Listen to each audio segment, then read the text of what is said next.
What's up, everybody? Eric here. I've got a special guest today. I've got Stuart. He goes by More John Dread in Discord, and we're going to cover three high growth stocks that we think are attractive at these prices and lower. Of course, this is a tough market, so it's hard to time it exactly. But three stocks that we're very bullish on. Two of these three I own. I believe Stuart owns all three of these stocks. We're going to just do a high level video going over those, also kind of dive in a little bit not only on information about the companies that's interesting that's going on, some of the current events, but also the valuation and some of the metrics like growth and things like that. So this is going to be a great video. Thanks for joining me today, Stuart. How are you? Yeah, I'm great, man. Thanks a lot for having me on. Appreciate it. Yeah, no, this will be fun. I like to mix up the content, try to keep it fresh, and Right? I think bringing people on, just it kind of helps give different perspectives as well, and I think that's important as an investor. So I'd like to start with Palantir. I know that that's probably the most popular, maybe of the three, but definitely a stock that has had a lot of drama behind it. And I think that all three of the stocks we're going to talk about today could be categorized in that meme stock bucket. But all three of these, I think, have a lot of long term potential, and I don't consider them meme stocks myself. The first one, Palantir, it's a legitimate company. It's been around a long time. It was a direct listing end of 2020. At that point, we were buying in the community and Discord around $9. And you know what happened from there? It popped all the way up. The 52-week high on this was $27.11. The 52-week low was $6.44. And it's now trading a little over $8. And it's actually held up pretty well this week while the market's been selling off. The reason for that, and I'm not sure if you saw this in the news or not, Stuart, the Defense Department awarded the data analysis software company a broad deal to develop and deliver artificial intelligence and machine learning capabilities for the special forces, the joint staff, and all branches of U.S. Armed Services. This is a big deal. It's worth $229 million, up to $229 million over 1 year. And this was just announced yesterday on Thursday, which is why the stock is popping, and it was holding up even over the past several days. I was trying to buy it under 7 and it never got there. A lot of these stocks were retesting lows and it didn't quite get there. Early this week, in addition, so this is all in the same week, Palantir announced another deal with the United States, renewing its contract with Homeland Security Investigations, a division of Immigration and Customs Enforcement, or also ICE. This is a very controversial one that you've probably seen. When I made the first video, I think I brought Palantir to YouTube before anybody else, and we talked a lot about the controversy and drama around ICE. The latest contract for this is $95.9 million over a 5-year period, the company said. And this one, of course, I just said, has received criticism for its work with ICE in the past. So this stock, this is the first pick, not in any particular order. Still like this one a lot. I'd like to show you a couple slides here in a second, and then I'm going to actually talk about, well, before I do that, I'll just cover this. So the EV NCM revenue, when you look at cloud SaaS stocks, this is a software as a service type stock. When you look at the EV NCM revenue, this is trading at 6.5x. Now, some of the more popular names are trading over 20, even in this environment, 20, and this is 6.5. So 6.5x isn't dirt cheap, but when you look at its peers, it's priced pretty attractively still at this level. I think as a long-term investor, it's something to accumulate. Even better if you can get it, of course, lower. But I still like it here, and it's starting to get some momentum. Of course, the market is very bearish right now, and we could see lower lows, so you have to be careful. But I do like it even at this price point here and lower dollar cost average, thinking 5 to 10 years. Now, free cash flow is a big deal in this environment. And one thing to note about this stock, a lot of people don't know this, they're positive 15% free cash flow. So they're not burning cash like a lot of people maybe say online. One of the criticisms for a couple of the stocks we're going to talk about today is stock-based compensation. And that's a whole rabbit hole we could spend hours on. We're not going to do that today, but that's something to consider with Palantir. It's not nearly as bad, though, as a lot of the other companies in the same sector. Rule of 40. So on SaaS companies, rule of 40, you want that to be 40 or higher. This one's rocking a 41. So not awesome, but still very solid. Anything over 40 is good. Net dollar retention rate's 119%, which is very solid. So that's basically telling you the churn rate. They're keeping customers. They're having their existing customers spend more money, expanding the footprint. And they're also growing quite a bit in the commercial side. And I'm going to show you a couple slides here in a second that kind of show that. Any thoughts on Palantir? Do you own Palantir? Do you have any shares? What are your thoughts on? Small position, not one Yeah. that I got into early on when you'd brought it into YouTube. I remember watching the video, a year and a half, almost 2 years ago now, maybe Yep. even longer than that. It was summer of 2020 when we first covered it on YouTube. Yeah. Yeah, it was one I'm going to speak from a little bit of memory here, but I believe it got what's close to 30. Has it ever gone over 30? I'm trying to remember at what point in time, like what's the high been? I just know that 27.11. Yeah. So yeah, 52-week low 644, high is 27.11, trading over $8 today. right. I like it much better, of Yeah. course, in the 6 and 7s. But even at this, that EV team revenue is still attractive to its peers, and all those have been, a lot of them have beaten down. But at the same time, you look at some of the names we were buying in May and June in Discord, they're still not even close to those lows. Some of those are still up 50% from their Yeah. lows, and I think a lot of people kind of miss that. And I can't say all the names because I've been buying some shares, but you Right. know which ones they are, right? Yes, I've been buying a few shares of different companies too. So mainly I've been focusing on those. Palantir was one that when, it was above 20, people were talking a lot about it. You saw a lot of videos on it. And it was one of those where you were saying it and it's like, this is above 20, this is expensive. And I held off for a bit, and I think my cost average is about $12 right now on it or something along those lines, and it's a small position. Yeah, So more focusing on the semis right now, beat down. That's been my main focus on those. So yeah. Yeah, sure. semiconductors are definitely beat down. Of course, they're very cyclical in nature, and could see more pain in that area. But it's an accumulation, phase. And when we come on the other side of this, there's certain names. The thing that you'll learn if you haven't been investing for a while, been investing almost 25 years, you've been in the game for a while. Not all stocks bottom at the same time, and this is why you pick individual stocks, and you have to do your due diligence and know what something's worth and know where the value is to buy it. And if you can do that, it's going to help your portfolio outperform, because the stuff we were buying in May and June, we're green on, and now we're focusing on other stuff that's beat down. That's kind of going through that bottoming cycle right now as well. So He's I'm gonna, definitely real quick. He's definitely an interesting guy. I mean, Alex Karp is, he's been on the news ring lately, hasn't he? Been going around a lot talking about the stuff with Ukraine and everything about how involved he feels Palantir is going to be with stuff, and that's where it gets controversial on the type of yeah, deal and whether you're comfortable owning it or not. yeah, he's kind of done a road show, and that whole PayPal mafia, right? When you think of Peter Thiel and that whole gang, it's kind of a love hate deal. They moved out of Silicon Valley to Denver. You know, it's just one of those deals. Controversial kind of guy, kind of a centric guy, love hate type deal. They've done a couple of their earnings, podcasts or earnings calls, kind of a podcast on YouTube, and dropped a couple F bombs. And then all of a sudden, Kathy Wood started selling. You have to wonder, was there any correlation there or not? I still think that there was, because if you Right. dig into Kathy's background and her beliefs, I think that could have been part of it, but that's speculation, and that opens up a whole Pandora's box. So I'm going to share my screen really fast. Just really quick highlights from this last quarter. So they grew the revenue to $473 million in Q2 2022. Customer count, this is big, 304. That's up from 169 a year ago. U.S. business generated more than $1 billion in revenue on a TTM basis, 42% growth. That's solid. U.S. commercial revenue, this is huge because they've been around for a while. These guys have been around for many years. They've been focused on government, and now focusing on commercial is where their growth is going to be. And seeing 120% year-over-year growth is a very positive thing for investors. When you look at some of the things that they're working on, I mean, there's a lot going on with this company. And it's one that you can generate a lot of hype around because there's a lot of controversy. They have their hands in a lot of different areas that are easy to debate. And so it's a great YouTube topic. But at the end of the day, this is not a meme stock. It's a solid company. It's a real company. It's bringing in, real revenues. And the company is going to continue to grow at a nice clip. And you can kind of see, here's their TAM expansions. You think of Gotham, Foundry, and Apollo.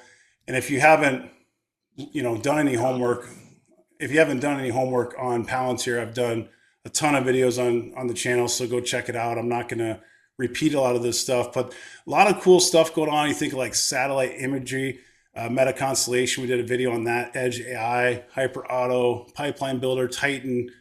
Just a lot of cool stuff with this company, and it's one that you can spend hours and hours researching, and we've done some deep dives. So just wanted to cover some high level stuff here on this and not go too deep today because we're covering 3 stocks in relatively short order.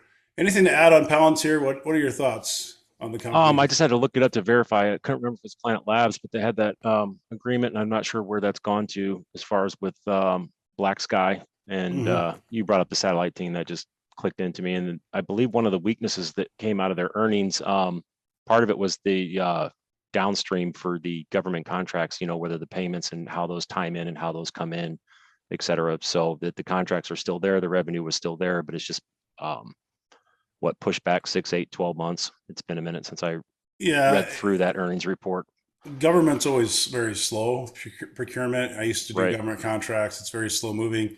And anytime you get, recessionary type periods or, budgets start getting cut, then there's concern there. So, by no means. Solid on the customers. You know what I'm saying? Yeah, solid on the customers. Definitely. That commercial side, though, is really where you see a lot of growth. And people like to compare them to other, analytics type companies. The thing about it, if you use Palantir, it's usually for a specific purpose. And there's a lot of these different SaaS companies that can work together in one stack for an organization to build a best of breed stack. And so what's really nice about Palantir is you can take information from really anywhere, from any silo, from any database, and you can put that all together and make sense of it into a dashboard to consumer information. Of course, it gets a lot of talk and hype around, the rumor is that Palantir software is what helped bring down Osama bin Laden and this and that. That kind of stuff is what gets the views on YouTube. But at the end of the day, it's a solid software as a service company. It's continuing to grow. It's not in hyper growth because the company's been around for a long time. In fact, if you were to guess, what year do you think Palantir was founded? Because nobody ever gets this right. All right, I won't even Google search it. I'm going to go with, since you're asking me, I'm going to say like 2003. Yeah, May 6, 2003. So, I mean. Okay, and I did not look that up. A+. He gets an A+. Solid guess. So, people that talk about this company like this new hyper growth stock or something, it's been around for almost 20 years, guys. All right. So this is not a brand new company. I think they're pivoting into a new exciting phase of the business with commercial. And I think there's a lot of opportunity, especially when you think of the secular growth trend of artificial intelligence, analytics, big data.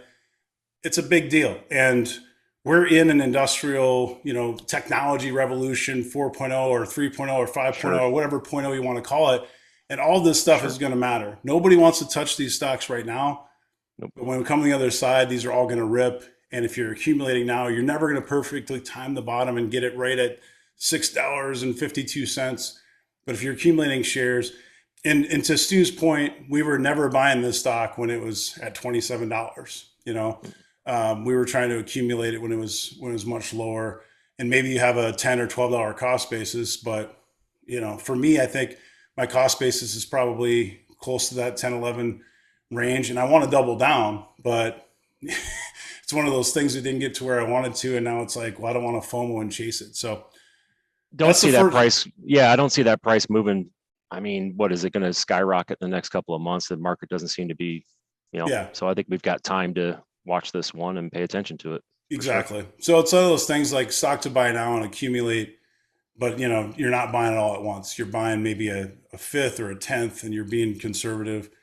And I know you're going to get bears on here like you're an idiot, just wait for the bottom. If you can time it, go for it, man. Because like I said earlier, all the stocks they bottom at different times, and we're probably not going to see the low again. And maybe, some people will disagree and say it's going to go to $2 or whatever, but it was $6.44. And I think there's a strong chance you don't see that price again.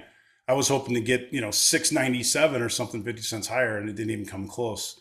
It was $7.25 or something like that. So I guess it came close, but not really that close where I would have stretched on my buy. So moving on to the next one. So you got 2 stocks you want to cover. I'll let you pick the one you want to do first, and I'm going to kind of let you present some information. I know you've done a lot of due diligence. Stuart is in our Discord community. He's one of our VIP members. He's really our metaverse kind of gaming pro. obviously has a passion for it, does a lot of research in that area. And one of these is a metaverse play. One of them kind of ties into NFTs. So we're kind of getting on the cryptocurrency kind of edge of cryptocurrency. Which one do you want to cover first? I'll go with DraftKings first. We'll do that. And All I'll right. premise it with it. I am not an NFT expert, crypto expert. Right. I just have learned by getting in the ring and starting to mess around with them with small amounts of money. Yep. So yeah, I'll go ahead and screen share this. All right. So what I was going to talk about here is DraftKings, and sharing my screen right now. This is my account. 20, And 25.68. You could buy baller, man. you could buy 3 shares of Palantir right now. Yeah, I'm having some fun with some cards. And so this is the sticky part for me that has happened with DraftKings, and they are the only ones that have an agreement with the Players Association with the NFL. So it's not a straight agreement with the NFL.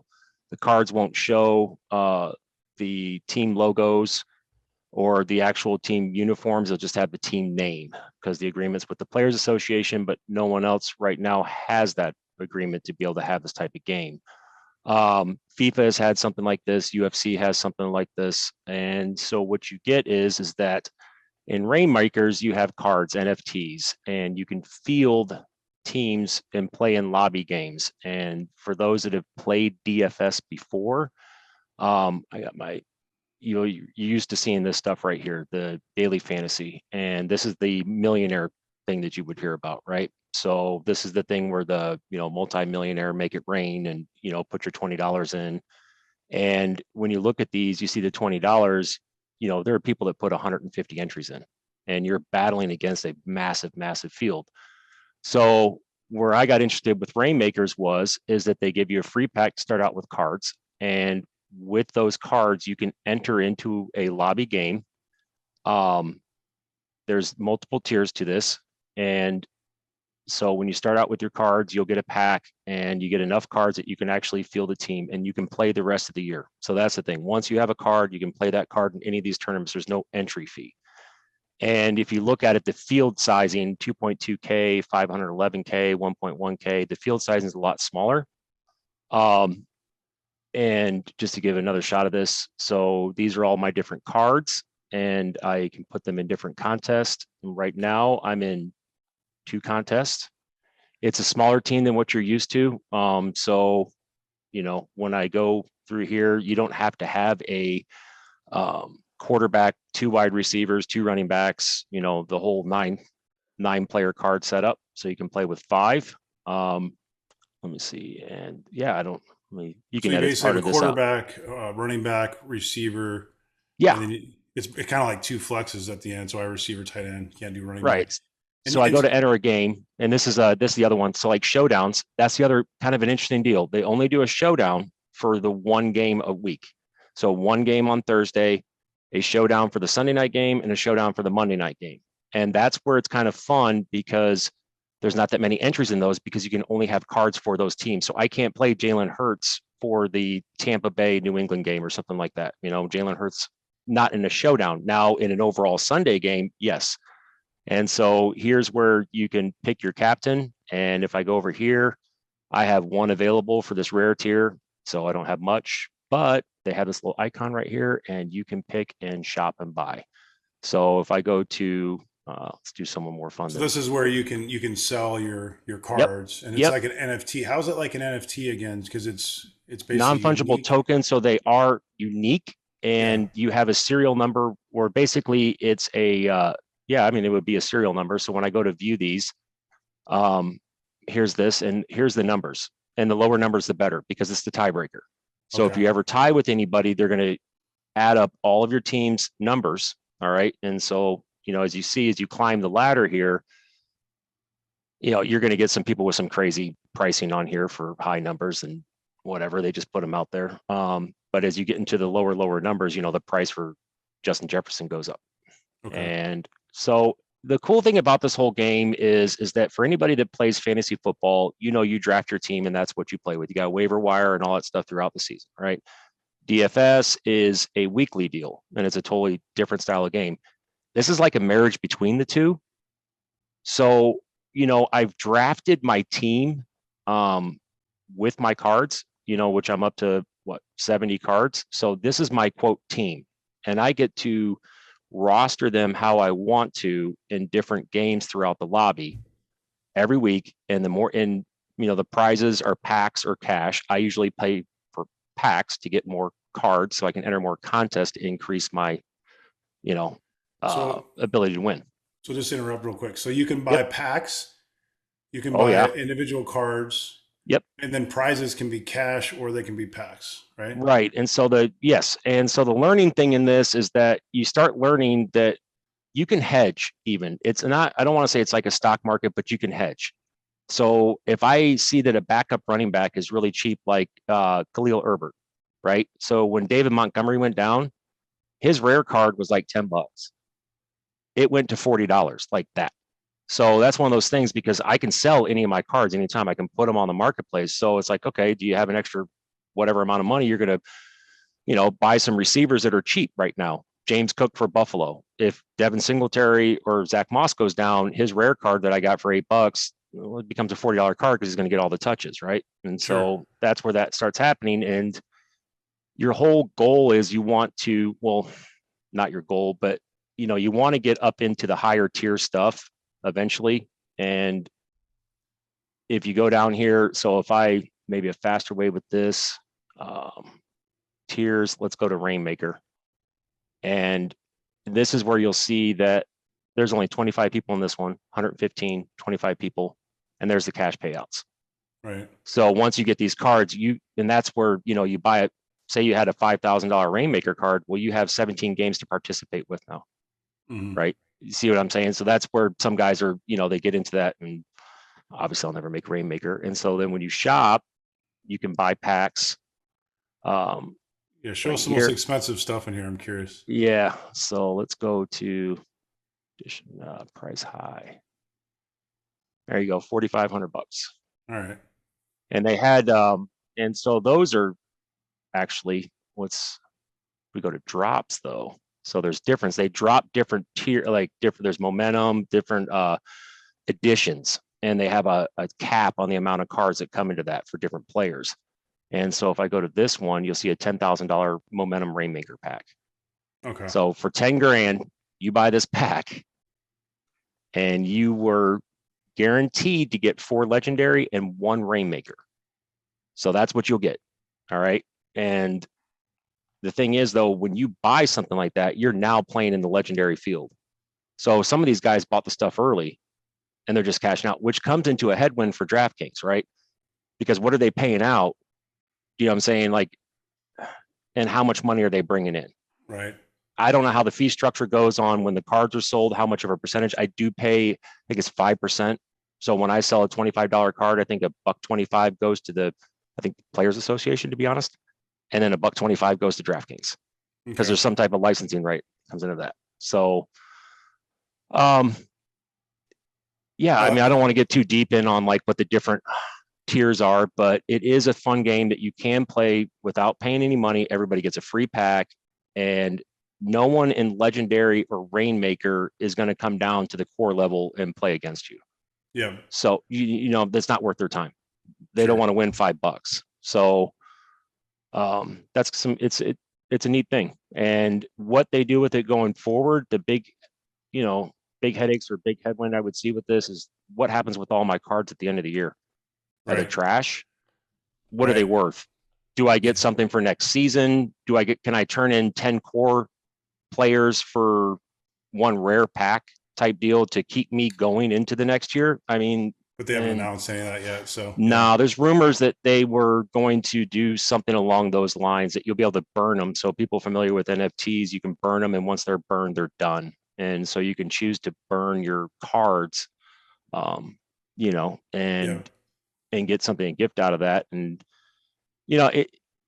some of the stuff that can suck is like, here's Chris Conley. That's my rare card, right? That's a rare card I got out of a pack. Yeah, he's on the practice squad for Houston. Thanks. Like, it just, there's just some stuff that happens. It's like, that's a $2 card, but then you'll get a Christian Kirk that I just got out of a pack, and that's a $60 card all day. Easy. Right. So, yeah, good stuff. Yeah. Appreciate you sharing that. You go ahead and stop screen sharing. We'll switch gears here. Okay, so when you talk about the stock, so that was cool. That's a cool part of DraftKings. Obviously, there's much more to the company than just Rainmaker, but it's something that's new that you might not have seen before, and it's starting to tie into NFTs. And I think it's interesting. It gives them something unique. I think the problem is it's easy to copy it. So now, does FanDuel already have? Maybe you already know this. Does FanDuel have something like it? Are they going to copy it, or can they not because of the NFL players deal? That's the thing. They could possibly do their own type of game where they do maybe a stick figure that says JA for Josh Allen. But I would see, I haven't seen anything on FanDuel or anybody else that's doing this, and it's all licensing. You can't just have a card out there, an NFT that says Josh Allen, and we're going to market this. You know, I would think that can't happen. I don't know. I mean, Yeah, maybe there's ways around that. They misspell the names, but then that would be cheesy. Like, who wants that? Like, right, right. I mean, the whole idea of this is, I mean, they do auctions and stuff like that. There's NFT auctions, and it actually is. There's a lot of money that flows into it. So yeah, they are the only ones that have this type of deal right now. Okay, so the first stock we covered was Palantir. I consider it growth. You could put it in spec, but if you really look at the numbers, it's more growth than it is spec. You could call it speculative growth and split the difference, however you want to do it. For DraftKings, it's truly a spec stock, Yes, and I've had high one hundred conviction percent. in this one. It's one that I don't currently own. I did have it. There's so much competition that has come out over the past year, Yep. and it's been overwhelming to see the amount of money that MGM's spending with like Jamie Foxx, and you've got just tons of ads. If you watch football, it's like FanDuel, MGM, Caesars. I've seen pretty much all of them. Well, they're spending a lot of money. DraftKings. They did that promotion. I think you put $5 bet or something, you get $200 free in a On the qualifying sports state. book. Yep. And they've had Yep. Kevin Hart, I think, do a bunch of advertising, which wasn't cheap, I'm sure. So they're burning cash, and it's very competitive. And so my question, I don't own this stock. I own the other two we're going to talk about today. I'll give you some numbers, and then I'm going to ask you some thoughts and just share your opinions on it and how you look Yep. at the stock, because I don't think you own a ton of this one either. It's kind of No. is spec. So this is a 4.16 price to sales, which again, that's not cheap, but it was once a $51 stock and trading at a ridiculous price to sales ratio. The price to book on this is a 4.05. That's expensive, but if they're really growing, I mean, it's It's like not you look horrible. at it and say, well, the third stock we're going to talk about, the price of sales is 250% higher than the price of sales on this one. So the 52-week low on DraftKings was $9.77. The high was 51.30, and it's now trading a little over $15. In hindsight, it's always 2020, like, oh, I should have bought someone that was below $10. Well, now it's $15. And so it's one of those stocks again where you're not catching the lows necessarily. You have to kind of watch it, dollar cost average. Not saying go spend your life savings on the stock today, but I think it's still an attractive one to spec at a four price of sales, especially if it pulls back, if the market sells off more. What are your thoughts? Is it spec for you? What's your vision for this stock in your portfolio? It's moved into the super spec basket. I would say any money that I would spend buying the stock has been spent buying cards. I mean, I just, that's the way I look at it. I have more fun with it that way. You know, DraftKings to me seems to be more cyclical. They're going to have some floor to them right now. With the NFL season going on, that thought process will go through people's head. How much money are they going to rake in? What is going to be their rake, right? Mm-hmm. So how much are they keeping on the money coming in? Like anybody plays poker, you got to rake. So, and that is one of their headwinds laid out in their S1, and every earnings is like we can suffer a bad rake. And so they're, for me, DraftKings, with all the competition you mentioned, it is out there. Rainmakers is something that's really cool. I don't know the numbers that are in it, but I'm looking at the field size. The multi-millionaire $20 entry thing has got what, a couple 100,000 Yeah. people, more than that, 500,000 entries. There's nothing like that on here. Yeah. So, I mean, it is a good start. Honestly, what I could see something happen with DraftKings, I think they get a partnership with somebody, and that's how this has got to break down for some of these Yeah. companies. I mean, how are they all going to exist and really grow to what they think they can be? I mean, is it a $50 stock with FanDuel out there, MGM out there? What are we looking at? What are we looking at 5 years down the road? And for me, I see like a dream scenario is that they have a marriage with like say Amazon on NFL Ticket, and somehow this Rainmaker NFT stuff wraps up into that. Maybe. Well, you remember that they did acquire the Golden Nugget online gaming too, and there's affiliation there, so it gives them some exposure to brick and mortar. Because you think of like Penn National, they've got the brick and mortar, and there's all these other ones, right? Caesars, MGM, they've got actual brick and mortar hotel casinos in Las Vegas and other places as well.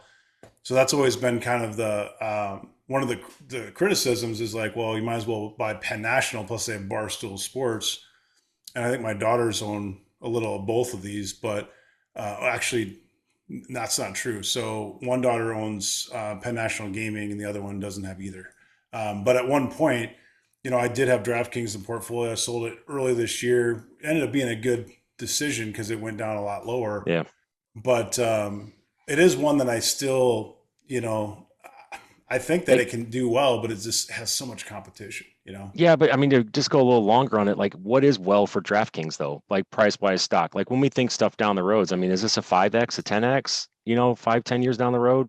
I don't know if I really get into like, I don't, not with, there's just been a lot of explosion of competition that has just come out. At $15, I mean, if it got back to the $51 high, which like a year ago, and it might even been higher than that. This is a 52-week high, so I'd have to look at a chart. But it'd have to go up, and this is like a lot of these stocks. He's talking like, well, to go back to the highs, some of these stocks need 500% returns. This one would need 300% return to get to 45, and it's still not at 51. So I think the expectation for me, I'd buy it as a spec stock, hoping for a 3 to 5x in 10 years, and knowing that it could go to zero. And you're kind of playing that spec bucket where you buy 10 or 20 stocks and you have a little in each, hoping that half of them work out and they give you big returns that kind of, pay off or, overtake the ones that don't do as well. Because you're not going to be right every time, especially on spec. So it's not a slam dunk deal or anything like that. It's a speculative stock, but it is interesting, and we wanted to cover this Rainmaker part. So go ahead. Yeah, and I don't want to. So when I come across, I'm not buying it. I already have shares. I already have a high cost average, and I'm just staying away from just the DCA to DCA. It's like, okay, this happened. I'm going to let it ride. I would say that if I didn't own it, it is something that I would be like, all right, I might take a spec position in something like this because. Yeah. They do have name recognition. I mean, it is DraftKings. Everybody knows the name DraftKings. So more so than MGM, I think. Right. Yeah, when you talk about DFS or any of this type of stuff, it's like, okay, DraftKings and then FanDuel, right? The two of them. And there is something to be said for this NFT space. As NFTs grow and get bigger and bigger, they've already started. They're already in it. So that it could be a big deal for them. So we'll just see. I'm looking forward to earnings and seeing what comes out of this and see how their rate goes over the next couple of earnings. So I agree with that. If you don't own the stock already, it'd be something to keep an eye on. And $10 to $15 if you're thinking longer term. But it is burning cash. For price to sales though, guys, I mean, again, it's not cheap, but I think you might be surprised hearing that number because in 2021, nothing that was considered growth was a for price to sales. It was all 10, 20, 30. And this was a $51 stock. And at that point, they weren't even bringing in as much revenue, so that price of sales was way up there. I have to look again at a chart to see how high it was. Let's switch gears to the third stock. So the third pick, we'll go Metaverse. Now, this is a love-hate type stock. Yeah. It's one that I do own, and I'd like to add more, but this is way off of its low, like almost 100% or 90% off its lows. Right. And I covered this one on the channel as well. It was one I was always like, don't chase it. When it got up to the high on this thing, guys, was 141.60. The low was 21.65. It's now $36. So it's bounced from 21.65 to 36. Of course, I'm talking about Roblox. Right. Roblox. And yeah, 21 just, man, that was never saw that coming. And I don't think anything can happen, but 21 is, man, that's a killer buy. I bought some in that low 20s. A lot of these IPOs went back to IPO and then cut another, big chunk off of that. And I was talking today in Discord I mentioned a couple of stocks specifically that if they came public today, they'd be priced higher than what their lows were. They're well off their lows. They'd be priced higher and probably never see those lows. It was just one of those things that kind of got washed out, and so many shorts driving it lower. Some of the stocks, especially if you caught the May June lows on some of these, would have been like buying venture capital. I mean, I'm not even exaggerating. Like if you had a chance to buy Roblox at $20 a share before it was public, a lot of people would have done it. So anyway, this is well off of that low, and maybe we see $21 again, but it's another one that seems unlikely. So the question is now, is it a buy, in the $35 range? And I just did a video a few days ago, and it was one of the three stocks in there, but I didn't do a ton of coverage like what Stuart's going to do today. So you've listened to this recent investor presentation. I think it's like 3 hours long. Made it through about an hour of it because I like to go back and listen and go back and write notes and stuff. I'm about an hour into it. It's a process, man. It's what are some of the highlights so far? Well, we discussed some of those in the past, and to focus on a few of them, just to keep it on the shorter side, is I'm really curious about the 5.8 billion virtual items that have been sold or acquired in Roblox and the 3D advertising. And I think this is one of the reasons why we haven't seen Roblox dip back down into the 20s. I mean, we've watched other stocks that were in favor of, really come down, and Roblox is holding that. I'm waiting. I'm like, come on, go under 30. Like, let's get this going. And it just seems to, what has it been holding, like 33, 34, 35? I think it briefly touched 31, 32. They came out with their earnings, and the bookings, everybody's looking at the bookings. How are they going to make money? The daily active users are up, all that stuff. The hours are up, and the other positive is that the 13 and plus age group is now makes up more than half of what the Roblox community is. And when you look at the amount of users they have, that number continues to grow. So it's not just people getting older, and it's a combination, new coming in, sticking with the platform, and going older.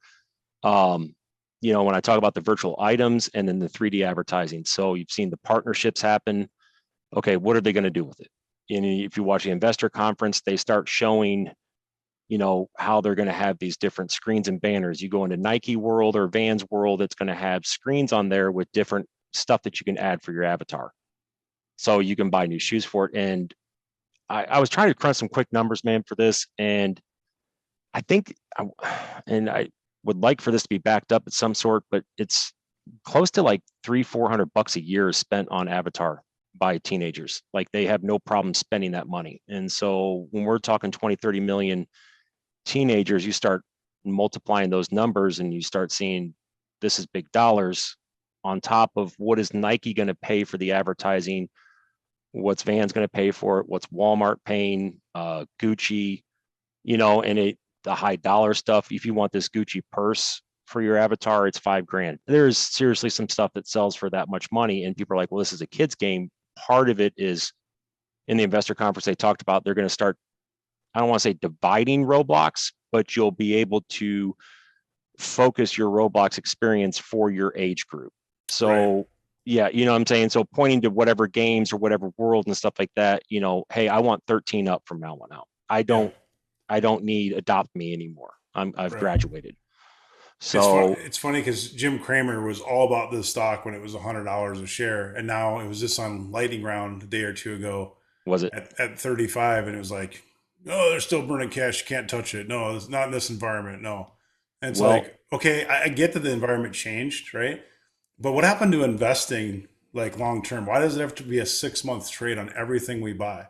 Like, the TV, social media has made this like, you have to buy a stock today and it has to go up every day for the rest of your life. And that's not what investing is. Like, a true long-term investor, you're trying to look out 5 and 10 years. I was buying FANG stocks, the last time we had one of these big recessions, 2009, thinking like, these companies are going to do good over this period. And I still like those companies, but what's the next run? And I'm not necessarily saying that Roblox is the next FANG or anything like that, but I do think that this company has tremendous opportunity when you just think of the user base. Some of the stats are just mind-boggling, and you get people like, well, like, kids over the age of this don't really like the game. And you say, well, first of all, they don't even need to succeed. But secondly, they're making a lot of strides. And if you do some homework on it, you'll find out that they're making a lot of strides. Loom AI, and there's a lot of these acquisitions they're making to try to make the avatars more realistic, make the graphics better. But then you get to the argument, like we talked on the last in the Fired Up Wealth podcast, that Patreon exclusive we just did. Anybody listening, if you like what we're doing right now, go join patreon.com/fired up wealth, pay $10. You can listen to all the previous videos. We just did a 2-hour one with me, Stuart, and two other guys. And we did a deep dive on some of the same stuff. We went into currency and inflation and just what's going on with the global economy. And I don't want to digress too much. But when we started, but to piggyback on that real quick, I want to say to anybody that would be listening to this, and to piggyback on what he's saying, is that if you read articles, I mean, really, in our community and what we have a solid group of people talking about stuff.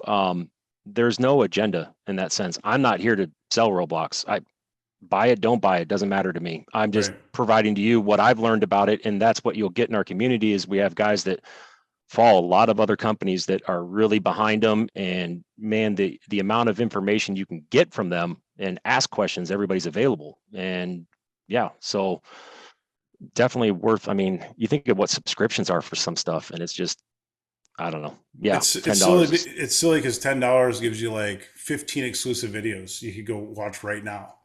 And I'm just surprised that people don't do it. Like, if you like the Fired Up Wealth channel, that you're supporting the channel by doing it. And of course, we'd love to have you in Discord. You have to join a leader higher, and that's more expensive. But for $10, the really awesome videos that are like 2 hours long, if you like the longer conversations and things like that, and the deeper dive, like that, the top 20 cloud stocks, that rabbit hole, how much information was in that write up? So the video is like an hour long, and then there was like enough links you could spend a month probably going through that. Not even joking, between videos and write ups and just all, like, everything I have, like a decade of cloud knowledge and experience and research, like put into one thread, and you can have access for $10. It's ridiculous. I just don't do a good job of I guess selling it, because I'm not really here to sell it. Like, it doesn't matter to me either way. Like, I'm going to be fine whether I get a bunch of subscribers or make money off this or not. I'm not doing it for the money. I'm doing it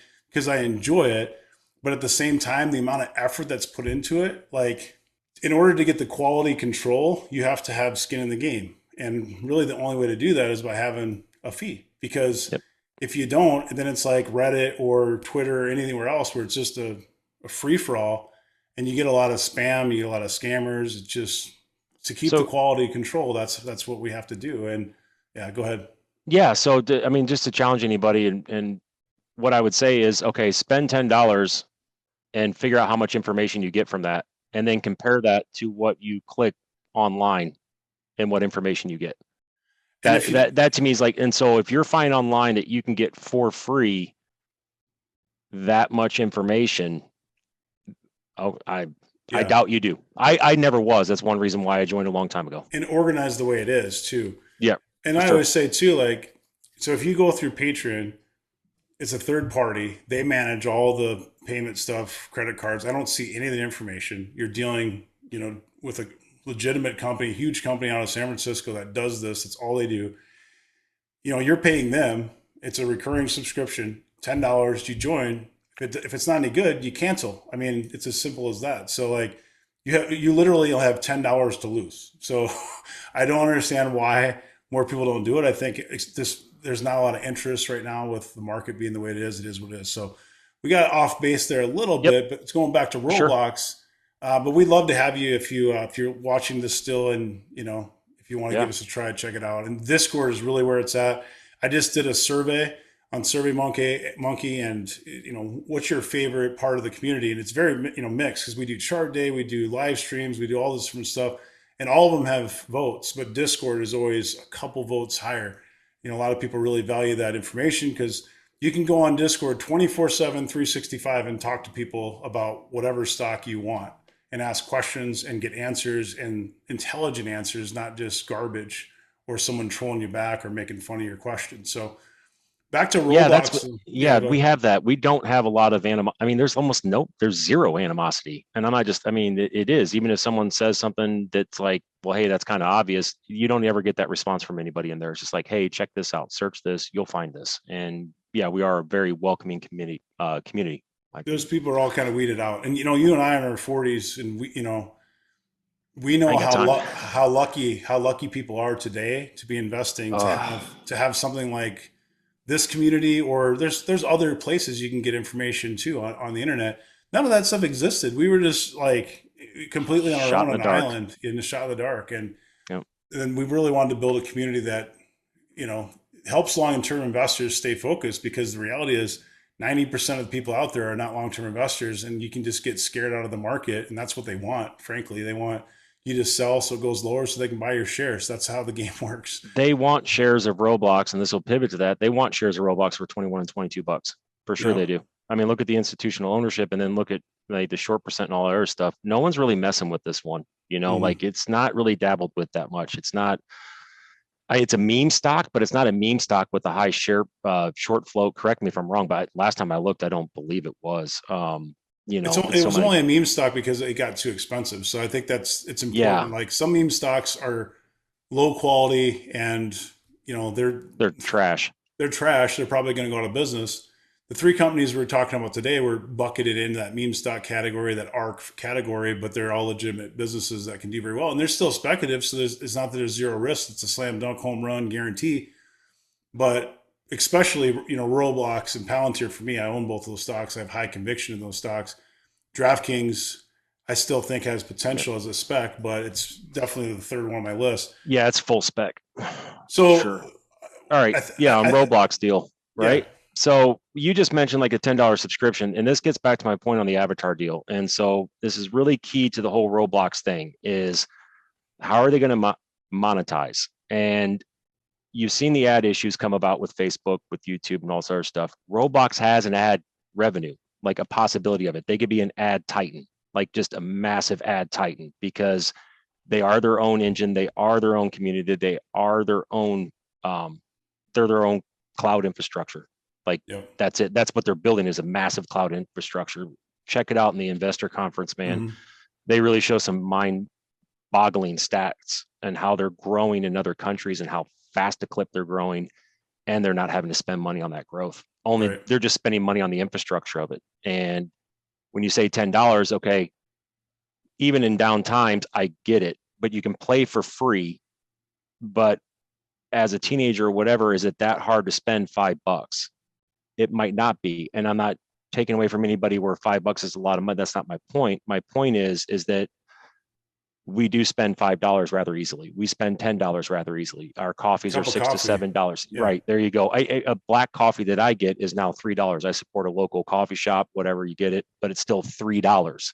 Yeah. It's a pint of beer is $6, $7, and so the point being is that people want their avatars to be unique. We like being unique. We always Yeah. want to have our uniqueness, and people are going to spend that money. And you look at the numbers of how many daily active users they have, just Right. multiply it times $10, $12, $14. So that the verdict's out on that. I mean, they say the 3D advertising that's being implemented, it's going in. So next quarter, coming in earnings is going to be real interesting to see what they get on that. So Yeah. in the updates. And this is probably going to be controversial and it's bad parenting, but I see a lot of people do it. It's like, especially during the pandemic, and this is why it gets thrown in the pandemic play. It's like, well, kids are at home. I need, go play some Roblox and get out of my hair, kind of a thing. But honestly, like if it keeps your kid busy, right, and they're doing something productive where they can learn, I'm not saying that it's like true STEM learning with Roblox, but it's a lot more of learning in some of the experiences. There's millions of games, they call them experiences, and there's a lot of them that you can learn stuff. Where if you're playing a shooter game, you're not necessarily learning a whole lot, right? And so, you look at that, and it's like parents will say, here's $5 or $10 on Robux. Go, spend a couple hours on the game or whatever after school. And I know it sounds terrible, but it's a reality, And some parents would rather have their kids do that than go get in trouble or be doing something that they don't want them to do when they're trying to focus on something else. So I know that gets controversial again, like bad parenting, throw your kid in the corner and give them a device. But the reality is that's what a lot of parents are doing these days. It So, is. Uh, and it's and not good, but speaking of the STEM part, he did that's in the first part of that investor conference. I want to get into it later. So he was basically just encompassing the four things from the S1, and one of them was the learning part of it. And it was really cool. What I thought is that they're able to access low income areas of the world rather easily. right. Everybody, phones are becoming propagated, and they run their engines very simple. They talk about the growth of the engine, CPU based. I was diving into the CPU GPU deal, Yeah. but I still made me look back at it as being as simple to run. Simple devices can run it. That's their goal. And they brought up this thing called Robot Club. And so these kids in other countries could gather together in groups. Like if you've seen the robot clubs where they do battle, right? Yeah. Well, these guys don't have this material to build these things. They don't have any of this. So they built virtual arenas where, hmm kids can come in and they can build their own robots. hmm And then and the difference is they can ride their robots. So you're Right. not just watching around the arena. And it was just, now whether this is a sales pitch or it's genuine, he sounds genuine when they're saying that they're very much behind wanting to be a part of a learning community. Like that's a big deal to them. It's one of the four pillars of their S1, and learning is on its own pillar. And so, and you see the stuff like that, like being able to have a robot club for people that they don't have the money or the time. Parents can't take them. Yeah. They're working 2 jobs. They're working 3 jobs. So yeah, here you play robot club. There you go. And it's cross-platform. I know we talked about this, but you Yep. can play on an Which is Android huge. versus iPhone. You can have all your Huge. friends in different platforms, PC, Yep. Apple, whatever. It works on all devices, and you can all play together in the same world. How many games are getting cross-platform now? It used to be PlayStation Yeah, versus Xbox, and now it's just they know because it has to happen. yeah, Everybody wants it.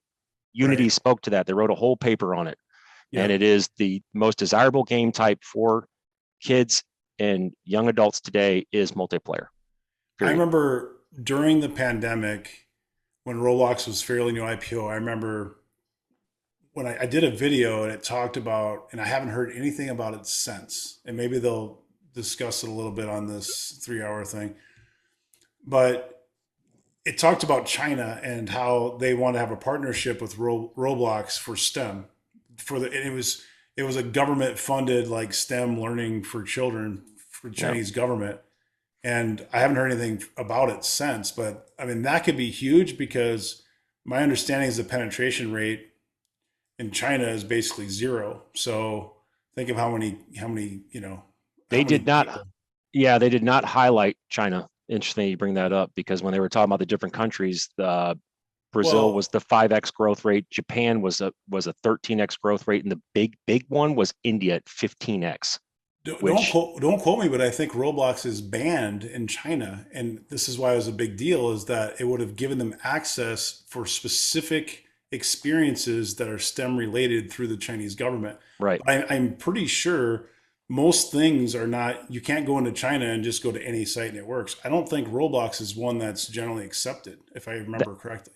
that was one that I know we talked about it, and you talked about it in your video, and it was like, hey, this is a big deal because they weren't doing it in the way of like, hey, we're just putting our system into China and trying to sell it. They were trying to partner in a way that would allow them to, be a part of it in the way that the Chinese government would be okay with it. With okay with it, yeah. And Right. And don't it was just never something that got me so pumped on Roblox where I've actually dove back yeah. into that because it was so, man, I could see that never working.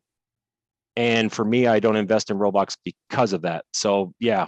Don't quote me. I'm just speaking openly. Just I didn't Yep. look at it all, but I think that the reason you don't see China stats is for that reason.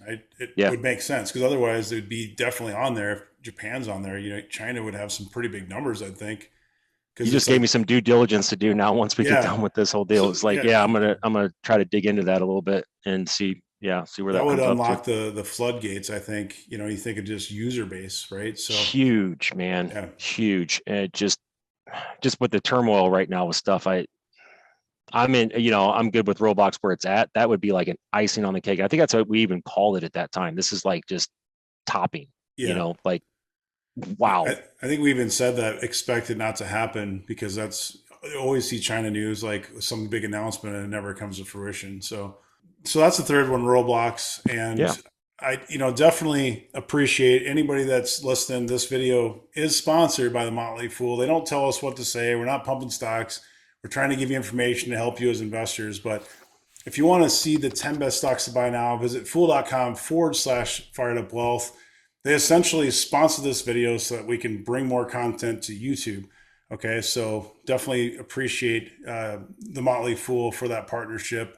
And I know I've said it many times, but they're not telling me what to create or what stocks to talk about. I'm an independent contractor, talk about the stocks I want, and hopefully it's helping you with your decisions. But we're not financial advisors. Anything we tell you in here, not financial advice. We can't tell you to buy or sell. We're just trying to provide information to help you with your decisions. So we appreciate your time and attention. Hope you have a great rest of your day. Make sure you subscribe, like, comment, anything to close on. Yeah, I'd be curious on the numbers stuff like that. So I guess we can get to that on the next time. The price to sales and price to book with Roblox and stuff, and the cash burn and Yeah. So real quick, price to sales is 10 right now. Yep. Price to book, I didn't find anything that I was really pleased with. It was just a quick search right before we come on, but Yeah. 10 price to sales. So it's getting expensive, but I think that people see the opportunity there, right? It doesn't, when you think of competition, of course, all games are competition, but if you really get down into like, does Roblox have a moat? I think that it has a moat more than a lot of other stocks that you might own in your portfolio if you really, look behind the curtains. If you like the metaverse, I mean, Roblox is the play into that. We've talked about that. They're ahead of the game on that. Pay attention to the bookings coming up. That would be the big deal. See what those say and play on the weakness, because if the bookings are solid and you see some growth happening with the 3D advertising and other monetization efforts, then play on that weakness. Yeah. So all three of these stocks could see more weakness. And it's one of those things it's more of a watch list than a go buy them tomorrow kind of a thing. But, of course, the way the algorithms work and everything else, if I put 3 stocks to watch, no one's going to actually even see the thumbnail to click on it. So that's the thing. Like, everybody loved all 3 of these stocks when they were at all-time highs, and now everybody wants to throw them in the trash can. And it's like, wait a minute, is there a real business? Is the stock broken? Maybe the stock was way ahead of itself and now it's just attractive. And maybe it goes a little bit lower, but if you don't own these stocks, it might not be a bad idea to do some homework and maybe dip your toe in some of these. So, But appreciate you guys watching this. Stuart, I appreciate your time coming on, buddy. Have a great rest of your day. Thanks a lot, sir. Appreciate it. See ya. Yep. Bye.